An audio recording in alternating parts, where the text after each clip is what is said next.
দিদি, আপনি বিবাহ করেছেন, বিবাহের কাবিন নামাটা রাখবেন না, কারণ এটা দরকার নাই, বিয়ে হয়ে গেছে। হ্যাঁ হ্যাঁ, নোট নেন। আমি ভুল ব্যাখ্যা দিলেও আপনি আপনার সময় বলি। হ্যাঁ, কি করছেন এখন, কাবিন নামারও দরকার নাই, বিয়ে তো হয়ে গেছে। ব্যাপারটা হচ্ছে এরকম, গণভোট হয়ে গেছে, অধ্যাদেশের দরকার নাই। থাকলে কি সমস্যা? কাবিনে কি আপনার কোনো ক্ষতি করে? কি ঝামেলা? এখন শহীদ প্রেসিডেন্ট জিয়াউর রহমান 1977 সালে মার্শাল ল জারি করে সংবিধানকে কাটাছেঁড়া করেছেন। তিনিই প্রথম গণভোট দিয়েছিলেন। সেই গণভোটে কমপক্ষে 19টি দফা একত্রিত করে জিয়াউর রহমানের নীতি ও কর্মপন্থার প্রতি সমর্থনের জন্য পক্ষে জনগণকে হ্যাঁ না ভোট দিতে বলেছিলেন। তাহলে এবার এই যে 4টি প্রশ্ন হ্যাঁ না ভোটে আসলে সমস্যা কোথায়? ধন্যবাদ আপনাকে, আমার দুজন সহ আলোচককে এবং স্টার টেলিভিশনের সকল দর্শক শ্রোতাকে। দেখেন, আমরা বারবারে বলি যে বিএনপি হচ্ছে এমন একটি দল, যখন সে তার পক্ষে কোনো কিছু যায় তখন ওই অধ্যাদেশটি খুব ভালো হয়, ওই গণভোট ভালো হয়। আর যখন তার বিপক্ষে যায় তখন গণভোটও খারাপ, অধ্যাদেশও খারাপ। যেটা আপনি বললেন যে 4টি প্রশ্ন জনগণ বোঝে নাই, 70% ম্যান্ডেট দিয়ে দিছে, এটা বিএনপি এখন বলতেছে এটা কিভাবে জনগণ না বুঝে দিয়ে দিছে। ওই সময় 19টি বা জিয়াউর রহমানের কর্ম এবং নীতি কি আপনি পছন্দ করেন কিনা, হ্যাঁ এবং নাতে ভোট দেন। কর্ম এবং নীতিটা কি, এটা কি জনগণ জানতো তখন?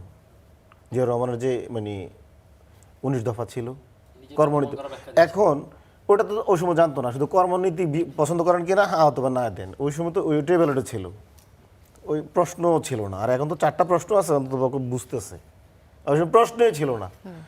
তো এখন বিএনপির বেলায় হচ্ছে, বিএনপি আসলে এমন এক জায়গায় তারা মানে এখন অবস্থান করছে। তাদের অবস্থানটা হচ্ছে যে একটি মায়ের 2টি সন্তান হয়েছে যমজ, একটিকে সে এখন বৈধ বলছে, যেটা তার পক্ষে যায় 51% যে ম্যান্ডেট, আর যেটা 70% ম্যান্ডেট পাইছে যেটা তার বিপক্ষে যায়, সংস্কার মানতে বাধ্য হয়, প্রধানমন্ত্রীর ক্ষমতা কমে যায়, সরকার রাষ্ট্র এগুলোতে ব্যালেন্স মানে পাওয়ার ব্যালেন্স হয়, এগুলোতে সে মানবে না, সেটাকে অবৈধ বলছে। তো আমি যে জিনিসটা এখানে বলে আসি, আমরা মনে করি 51% জনগণের ম্যান্ডেট পেয়ে যে সরকারটা বিএনপি এখন রান করছে, এটাকে আমরা বৈধ সরকার মনে করি। আমরা মনে করি এই 51% ম্যান্ডেটের কারণে বিএনপি যদি নিজেও নিজেকে বৈধ মনে করে এবং রাষ্ট্র পরিচালনার জন্য জনগণ তাদেরকে বৈধ মনে করে, এই সম্মানটুকু যে আমরা দেখাচ্ছি, 51% তার ম্যান্ডেট আছে, বিএনপির উচিত 70% ম্যান্ডেটকে বৈধ মনে করা। আর যদি বিএনপি যদি 70% ম্যান্ডেটকে অবৈধ মনে করে, আমার কাছে মনে হয় না যারা 70% ম্যান্ডেট দিয়েছে ওই জনগণের কোনো ঠেকা পড়ছে বিএনপির। বিএনপির 51% কেন? হ্যাঁ, কোন বিষয় মনে করছেন যে অবৈধ মনে করছে? এই যে 70%কে অবৈধ মনে করছে, এটা কেন মনে হচ্ছে? সে যদি এটা মানে বৈধই মনে করতো তাহলে তো সে এগুলো মেনে যাইতো, সে তো মানে গণভোট অধ্যাদেশ বাতিল করতো না। এখন উনি তো বলছিলেন, আমি খুব বেশি বলতে চাই না দিদি, আপনি বিবাহ করেছেন, বিবাহের কাবিন নামাটা রাখবেন না, কারণ এটা দরকার নাই, বিয়ে হয়ে গেছে।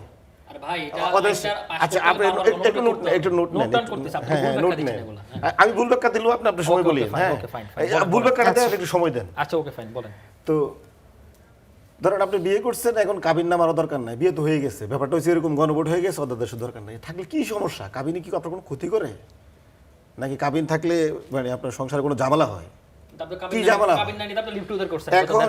এখন আচ্ছা, এখন জামাত নেতা আমাদের একদম, আমরা যারা অপোজিশন 11 দলীয় জোট, আমার দাবি একদম স্পষ্ট। বিএনপির 51% ম্যান্ডেট আমরা তখনই মানবো যদি তারা 70% ম্যান্ডেটকে শ্রদ্ধা জানায়, না মানে। আর না হয় আমাদের ঠেকা পড়ে নাই, আমরা 70% জনগণ আমরা বিএনপি আমাদের মানবে না আর আমরা বিএনপিকে মানবো, তাহলে আমরা ওদেরটা মানবো না, আমরা ওদের 51% মানবো না। আমরা ওদেরকে রাজপথে, সংসদে আমরা ওদেরকে মানে আন্দোলন গড়ে তুলবো।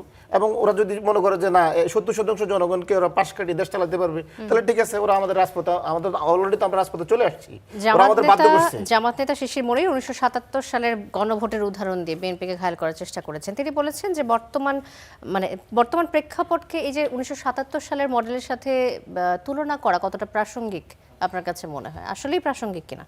দেখেন, বিএনপির আরো অনেক মানে কিছু মানে প্রাসঙ্গিক, দেখেন মজার আর কিছু জিনিস আছে। বিএনপি দেখবেন অনেক, বিএনপির কিছু নেতা আছে, নাম আমরা বলি মাঝে মাঝে বলি, বললে আবার বলে দে আমার পাগলা কয়, ওই দিকে কিশোরগঞ্জের দিকে বাড়ি।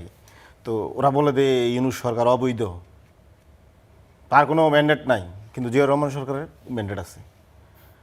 জিয়াউর রহমানের সরকারটা কি বিপ্লবী, মানে বিপ্লবী সরকার। বিপ্লবী সরকার না, এটা হ্যাঁ, সামরিক মানে এটা কি বলে, মানে ওই 7 নভেম্বর হচ্ছে সিপাহী জনতার বিপ্লব।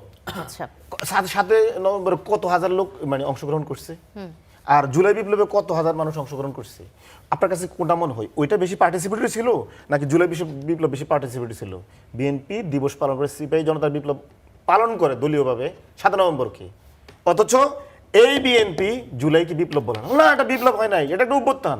ওই বিএনপির ওই 7 নভেম্বর হচ্ছে বিপ্লব হয়েছে।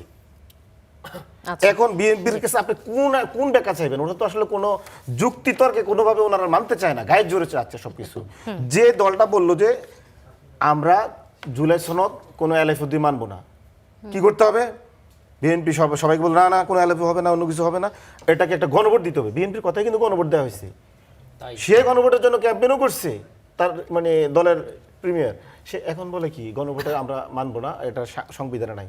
যদি এটা সংবিধানেই থাকতো তাহলে তার গণভোট দরকার ছিল না। আপনি সংবিধান আচ্ছা সংস্কার করে বুঝতে বিটাই তো পেরেছি। গণভোটটা করবেন। আমি আসছি।